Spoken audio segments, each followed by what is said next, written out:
Let me start this video by stating that I have a long history of taking really bad decisions. Sometimes I look back and think, what on earth were I thinking about when I chose to do that? But when I look around, it seems like I'm not the only one with so many horrible choices. The whole thing is really weird to me because for some reason you're expected to make good decisions naturally.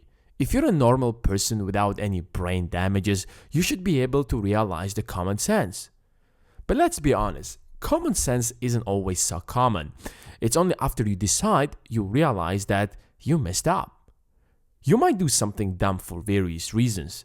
Even your mood can affect your decision, in fact significantly.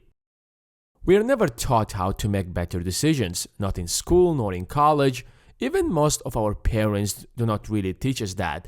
And yet, we are expected to make great decisions all the time. And the unfortunate part about it is that you are expected to make some of the most important decisions of your life while you are still a little teenager. I am definitely not the most qualified person to tell you about how to take way better decisions. But after analyzing my bad decisions, I have learned a few things that really helped me to take better decisions later on. Keep in mind that your life is basically the result of the decisions you have taken, so it's quite important to learn more about it. You might not know that, but your brain uses more energy than any other organ in your body, primarily because it does the most important job, which is thinking. So what happens usually is that most people take a lot of unnecessary decisions every day and drain most of their brain energy, and by the time you have to take an important decision, your brain literally won't have enough energy to process every option properly to take the right decision.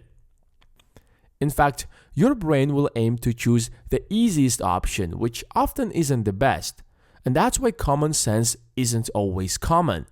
If you would have thought about it in the morning, for example, when you just woke up, you probably would have taken a completely different decision since your brain would be in its full capacity. Of course, you can't suddenly get rid of day-to-day decisions, but what you can do is that to automate them as I do. Instead of choosing what to wear every time, I literally have only a few clothes in my wardrobe that I wear usually. Even if it's a special occasion, I limit myself to only a couple of choices. I eat in a few places all the time and choose from a narrow list of options that I have made up. Instead of thinking every time whether I should work now or take a break, I have a specific schedule because it makes the whole process much easier, faster, and more productive, so that I can save my brain energy for far more important decisions. And most importantly, I never take important decisions late in the evening because I know that I have already drained most of my brain resources and chances are that I will screw up are high. So I just postpone it to the next morning. Remember, the fewer decisions you take, the more quality decisions you make. And be careful when you take someone's advice. People love to talk and express their opinions, but often their opinions aren't always in your best interest.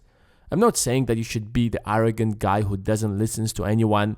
However, be somewhere in the middle because your friend who might want to help you out might not be aware of everything that will affect your decision. And don't let your preconceptions ruin your judgment.